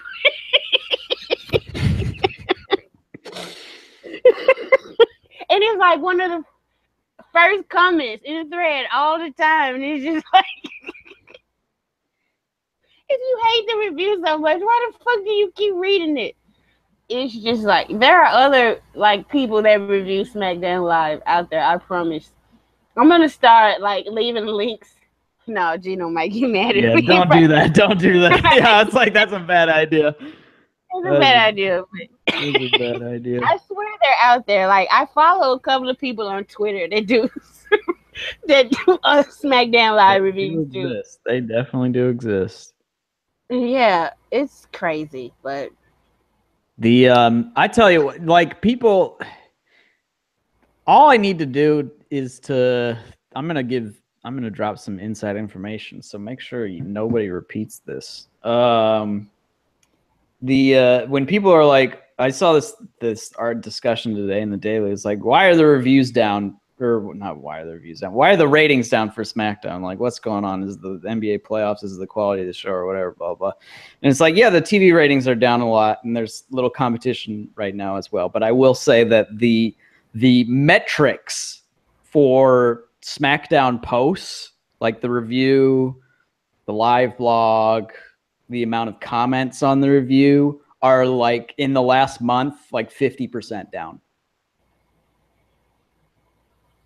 So there you go. That is a very large drop, and that shit is not affected by like rated by like other TV programs. Right. So I think it's very clear to me that the Jinder Orton program has literally destroyed what goodwill SmackDown had with the fan base.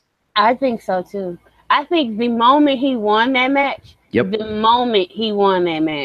was over. Yep. For a lot of people. Like bacon strips for one. Ever since then he's like, I don't give a fuck. Yeah. So, and I think that's a lot of people. They like some people like, well, SmackDown has so much goodwill I can get, and some people are just like, well, fuck this. I don't got time for no goodwill. I have a life. I watch something else on Tuesday. Exactly. Especially at the same time that NXT is getting lit again too. So, you know. And that's because Triple H is more involved in NXT again. Paying attention, yeah. Yeah, he can't. I'm telling you, he's got so many other things, so now he can't pay attention to the main roster. Oh shit, Paul, I'm right here, man. All you gotta do is look at that fucking application, brother. Cough. Mm. I didn't say that out loud. Yeah, it wasn't a lot of cock talk this week, but it was a go home show for two. It was a go home show. Not a lot of cock talk. There was sadness talk. There was. I don't know if that's nearly as exciting as cock talk. Usually, sadness talk happens after cock talk. Woo, boy! Oh my god! Or sleep, or cigarette if it's good. Like cigarette is always a good call, you know. Yeah. Mm. I'm usually hungry. Hungry? I need a sandwich or something. I don't want to go make it though. Yeah, you don't want to go make food. That's bullshit. Right. Okay, nice job. Now go make me a sandwich.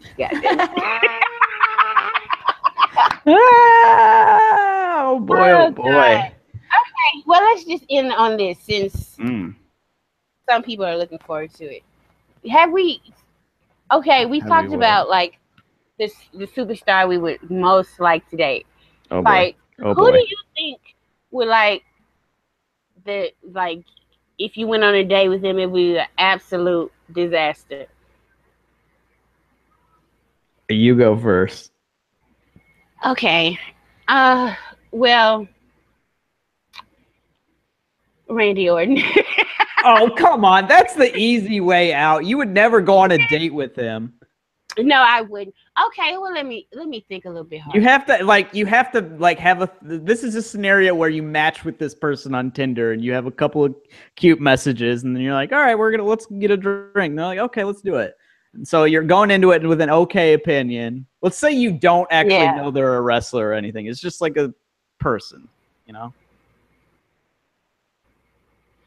Well, who would it, Seth Rollins.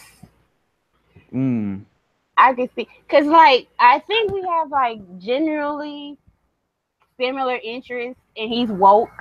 You know what I'm saying? But then I get on a date, and all he wants to talk about is fucking CrossFit. Oh, that's a good call. Yeah. And Pierce the Veil and some fucking faux heavy metal band. I'm like this dude is not my type. Get the fuck out of here with this shit. So who would you shit. The fuck? Who would I go on a date with that would be a disaster? Does it Do they have a thing against like short guys? Are they gonna like judge me on that? Is that I can't like choose like Charlotte then because she wouldn't match with me. I'm thinking about this much too deeply. I think I'm basically thinking about this much too deeply. All right, personality wise, I don't know. Okay, they don't know me. I don't know them. Who would I not get along with? Oh man, this might be a hot take. Oh boy, this is gonna be it. Whoo!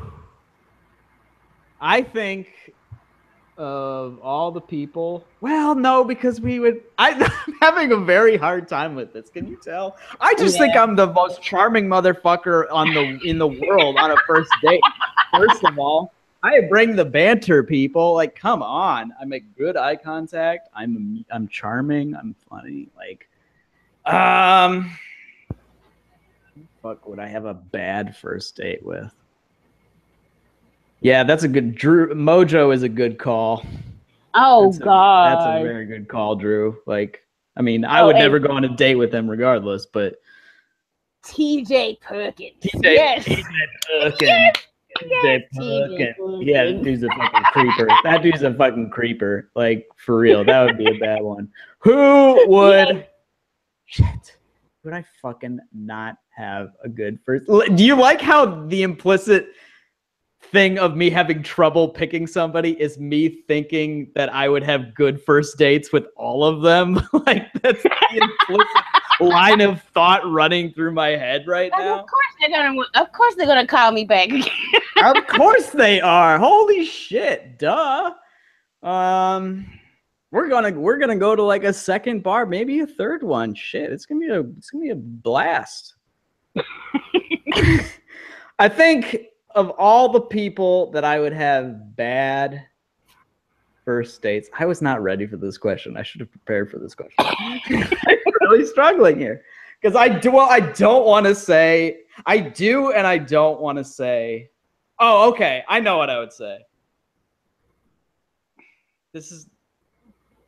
I think I would possibly have a first date with. Okay, Natalia doesn't count. We're not going on a first date with Natalia. A bad first date, maybe with Nikki Bella.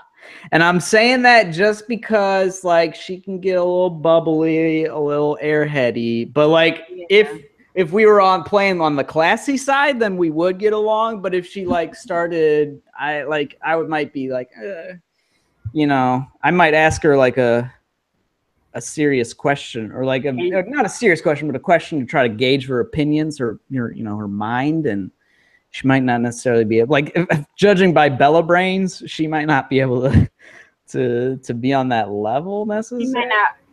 She might not be able to articulate it. Yeah, she might not be bringing it like that in the way that I require. So. But then again, at the same time, I'd be like, God, she is really cute. So I would probably just convince myself that whatever she said was smart. So. Oh, you know what? And that made me think that John Cena and I would not have a good first date. Oh, well, that's no doubt about that. I'm gonna tell you right now. We're gonna have 2 drinks only. That's it. We're gonna have a before dinner drink, and then we're gonna have an after dinner drink. You're gonna drink water only. God, you can have 2 lemons, but not 3. And I'd be like, check please. He's got OCD to the 10th power. I cannot. Yeah.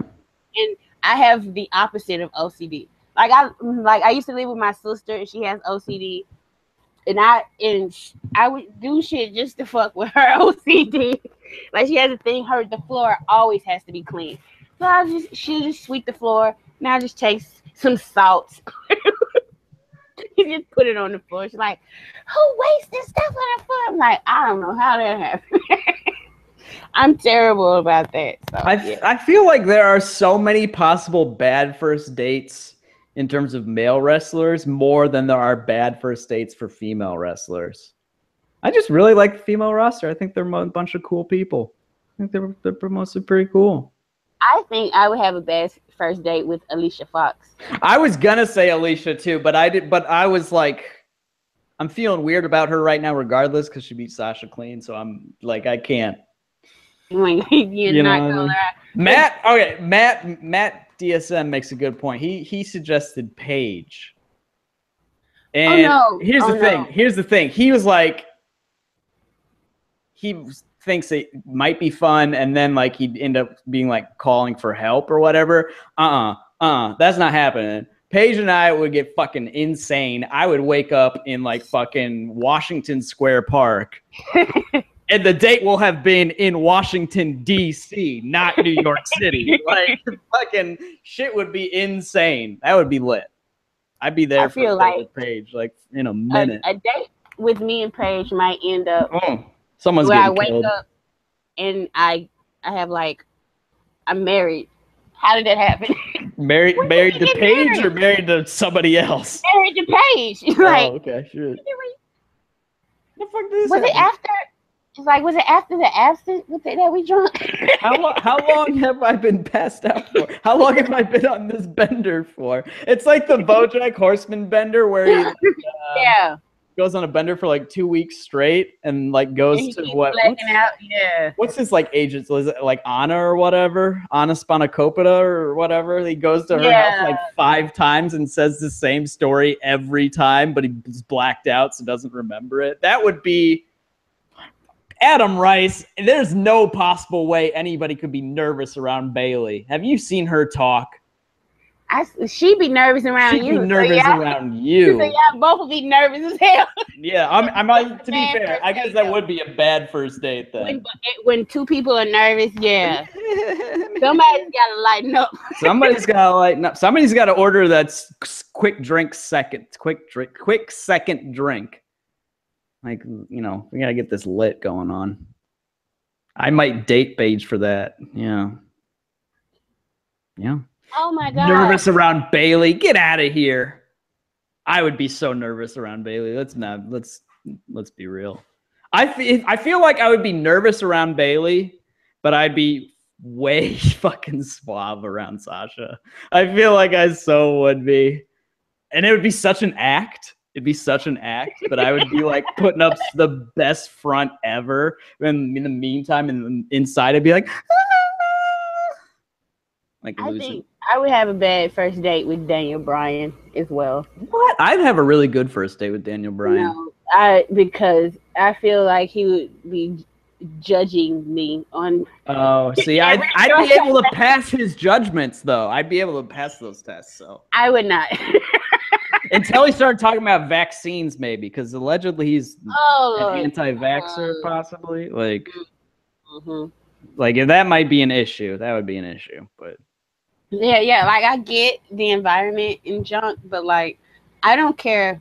I'm sorry, like I don't care where my chicken comes from. Just give it to me. I'm sorry, like. Do you not get cage-free eggs, Tonya? No. I was hoping you would be like, what are cage-free eggs? Like I was like I don't. Like the no is with the question mark because I'm like I don't know. I live in Mississippi. I don't know where Whole Foods is. It's a fair point. It's a very good point. I'm pretty sure there's a Whole Foods in Mississippi, but it's nowhere where I can get to it. MISSISSIPPI. Whole Foods, Mississippi. Jackson. Yeah, in the white neighborhood where if you go and you look like me, they follow you. No. I'd rather be comfortable while I shop. Thank you very much. I'm pretty sure it's probably like somewhere in Fondren or somewhere. And no, that is not a minority friendly area. No, definitely.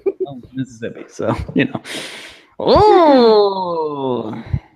I feel like I never came up with a good answer for bad first date. I'm sorry, guys. No. I mean, I think men can kind of go with the flow more than women. See, like, especially for me, like, my tolerance level for, like, I cannot. I'm ready. Like if you say, I would be so into a guy, and then he says one thing, and I'm like, oh my God, can I get away from this person as fast as possible? Please, please, please. Like, although I think Biggie acts extra, I think we would have a great first date. Oh yeah, I think he'd be a hoot. I want to go on a first date with Xavier. I think he'd be fun. Oh, he would. He would probably want to do nice stuff like take a walk in the park. Aww. And like go feed birds. Oh, that's so cute. Or go to some like weird science fiction museum or something like out of the box. I would love that. Like, aww. Yeah, he seems like an interesting date choice. You know. Mm-hmm. I also think Dean would be a fun first date because he just take you to a dive bar and you sing karaoke and get fucked up. Yeah, that would be entertaining. Like you just show up and he'd be like, all right, so whiskey shots, like let's do it. Like let's start off the bat, you know, like let's get it going. Right. Okay, I know it. I got my answer. I know who I would have a bad first date with.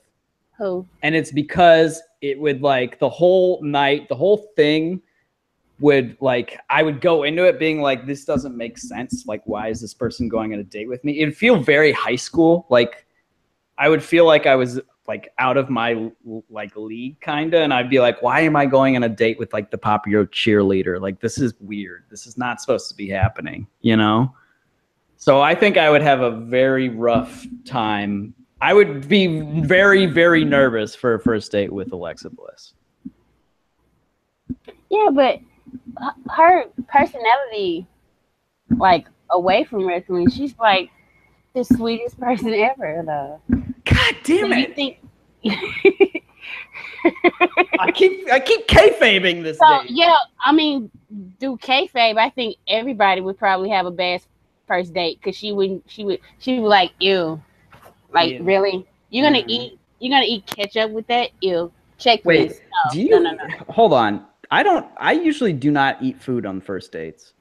Oh, you don't? No. Oh no. See, if I'm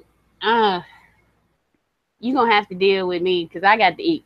Unless like it's a late date. No, see, I try to do well. I guess tomorrow night I have an 8 o'clock, but I usually try to do like 6 o'clock dates, and like it's like 2-3 drinks. Like, and if it goes very well, like we'll go to like a second bar after the second or third drink, but like food is generally not on the table unless it goes in like much later. And it's like, okay, well then we need food because we need to recover to get our energy and strength back. If you get what I'm saying. Well, I guess it might be because I'm a Southern girl and like you gotta feed us. You gotta feed us. We need something to eat. Come on, let's go. And preferably a buffet.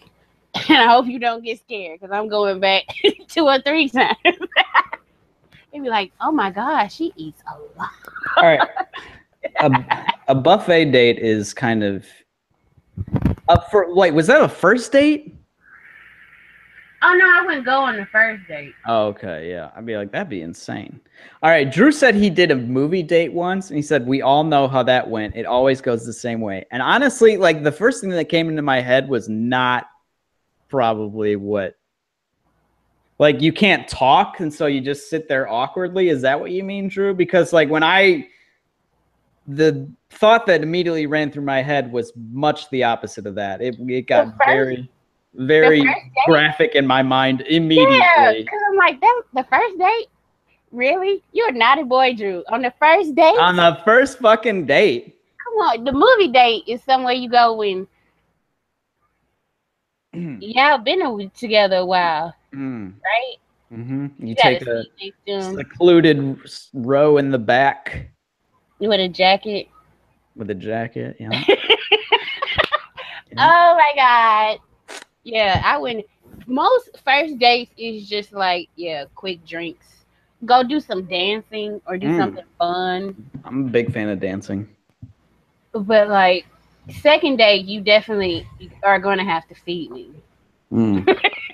I can get away with it on the first one, but the second day, you want to feed me. Do you want to hear my 3-date like my general 3-date routine? Yeah. All right. So first 2 dates usually. First date especially is drinks. Second date it might be like drinks and like a fast casual, like some falafel or whatever, blah blah blah. So if we go first 2 good dates, then the third date is it's the most money. Like I've literally never failed with this. I swear to God, it's got 100% success rate.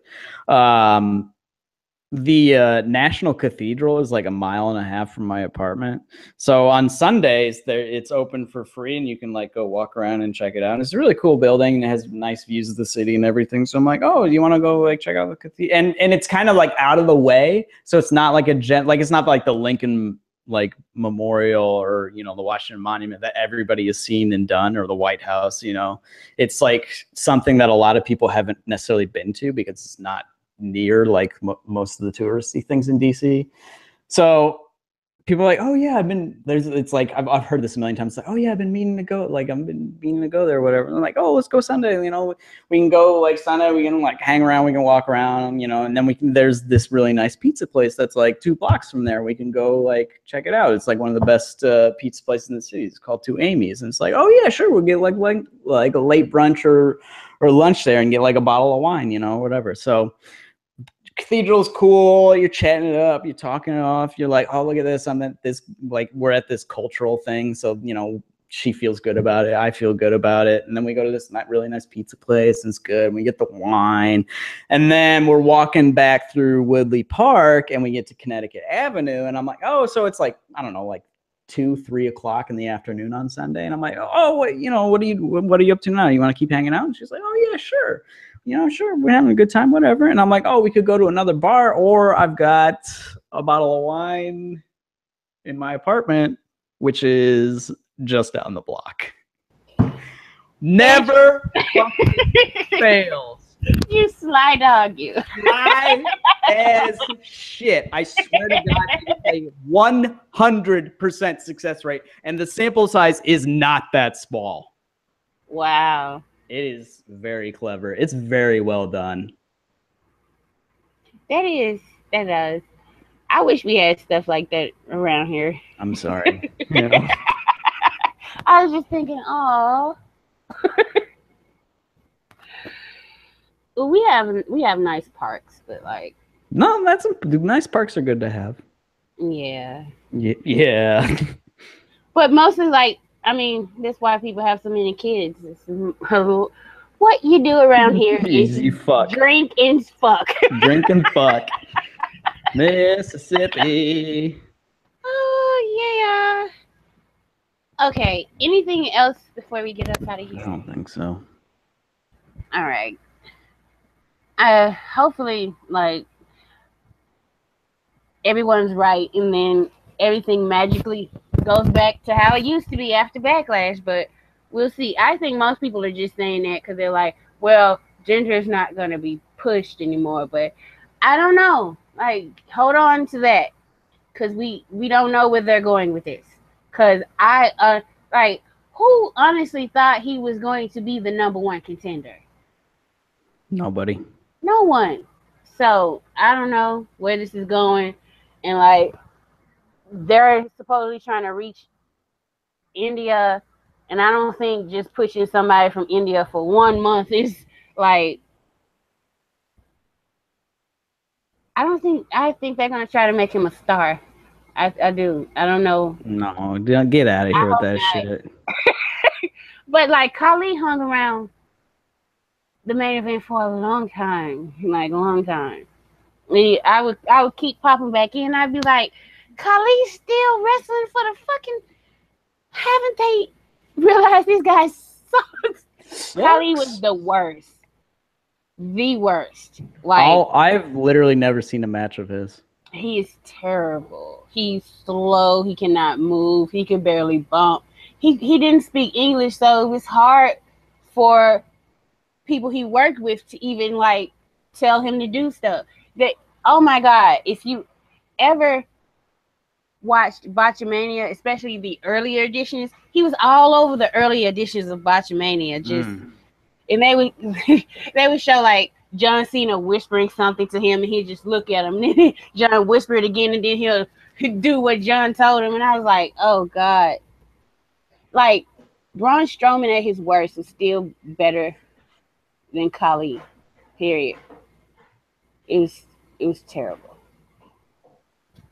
All right, folks. Hopefully Backlash will pleasantly surprise us, but I've always liked the SmackDown shows, but their pay-per-views have not, have never been all that great. No. I am looking forward to TakeOver though, so TakeOver's gonna be great. There's that.